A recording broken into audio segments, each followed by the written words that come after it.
Alors que l'année passée, nous avons mis au défi le groupe Campagnolo Super Record qui a passé l'hiver dehors avec succès. Il affrontait le froid, la pluie, la neige, la glace sans problème puisqu'il fonctionnait toujours. Cette année, c'est SRAM qui nous a lancé ce défi en nous disant qu'il serait intéressant de faire la même chose avec un groupe SRAM Red. Donc SRAM nous a envoyé un groupe SRAM Red E-Type AXS en version Explore. Donc c'est la version monoplateau avec un dérailleur à cage plus grande de manière à accepter des développements à la fois routiers ou de type gravel. On a monté ce groupe sur le même cadre que l'année dernière, donc le Origin Axom GT32. Et pour le coup, SRAM nous a aussi envoyé une paire de roues Zip 303S et une paire de pédales Time, puisque les pédales Time ont été rachetées par SRAM. Donc ça fait plusieurs semaines que le groupe est monté sur le vélo. Le vélo est à l'extérieur, toujours en Haute-Loire. Il affronte l'hiver. C'est en cours, donc la neige, la pluie, le vent, la glace, beaucoup de froid, des températures jusqu'à moins 10, moins 15 degrés.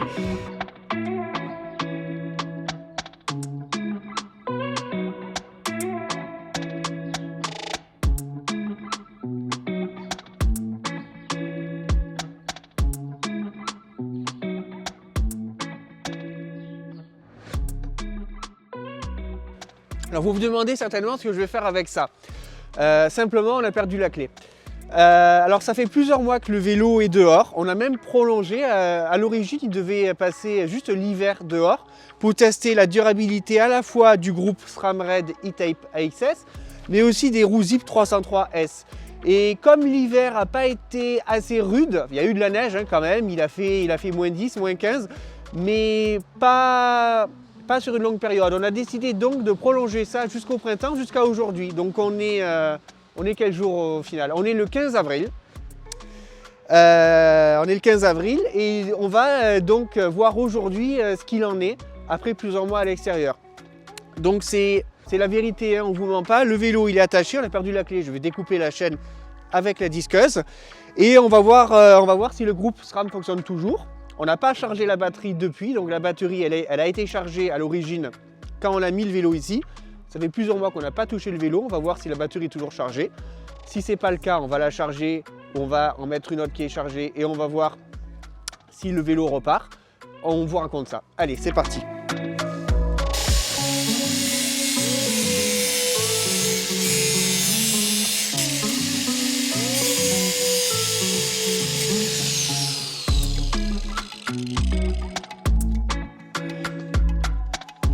Alors,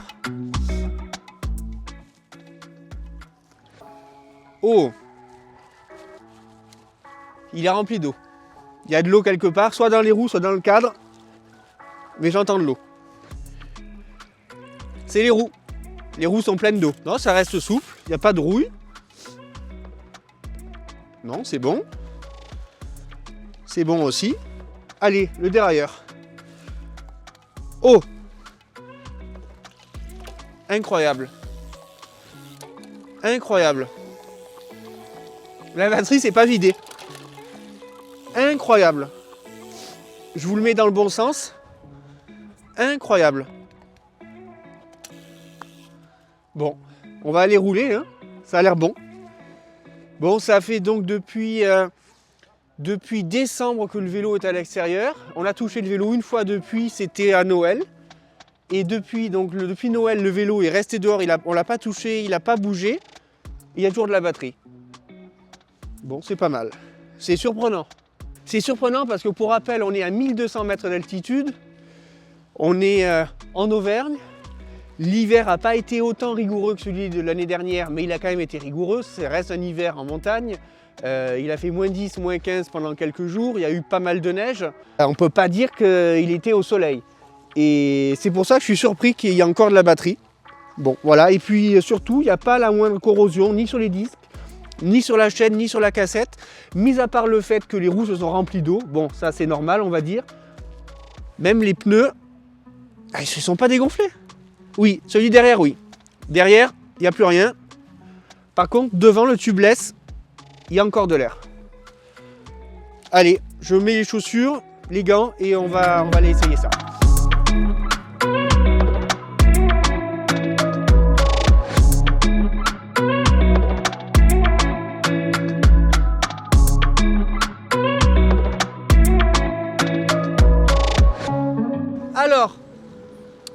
Ça fait une vingtaine de kilomètres que je suis parti, que je roule. Et pour tout vous dire, je suis parti avec une petite batterie de rechange dans la poche. Je n'ai pas eu besoin de m'en servir pour l'instant. La batterie tient toujours le coup. Alors, mon ressenti, bah écoutez, rien à dire. Mis à part quelques petits bruits au freinage lors des premiers mètres, certainement le temps que la saleté s'évacue. En dehors de ça, on dirait que le groupe est neuf. Bon alors, vous allez me dire, oui, il l'est. Il a quand même passé 5 mois dehors. Donc voilà, tout fonctionne bien, il est réactif, il est rapide, il n'y a pas de bruit parasite. Au niveau de la fluidité de la transmission, c'est très fluide, c'est rapide. Donc ça se comporte très bien. Donc on peut dire que l'essai est validé. Voilà, je vais rouler encore un peu avec, mais tout va bien. Alors qu'est-ce qu'on peut en conclure? C'est la deuxième année qu'on fait ça. L'année dernière, c'était avec le Campagnolo Super Record EPS. Il avait réussi haut la main l'exercice. Cette année, c'est le SRAM Red E-Tape AXS qui se plie au jeu. Encore une fois, c'est un succès. Voilà, donc on peut dire que les groupes électriques fonctionnent bien. C'est un fait. Mais on peut dire qu'ils sont fiables aussi. C'est un autre fait. En tout cas, ils sont fiables par rapport aux éléments de la nature. Ça, c'est important. Donc vous pouvez y aller. Je suis étonné de voir à quel point les disques sont résistants, il n'y a pas de corrosion. Je vous ai dit quelques couinements tout au plus sur les premiers mètres et c'est tout. Et pour moi c'était vraiment là le challenge. C'est une belle réponse à nos questions, ça vieillit bien. En tout cas sur du matériel de qualité, voilà, comme un SRAM Red en l'occurrence. J'espère que cet essai vous a plu. N'hésitez pas à liker, partager nos vidéos. Surtout abonnez-vous à notre chaîne YouTube, c'est important. Puis je vous dis à bientôt pour de prochaines vidéos.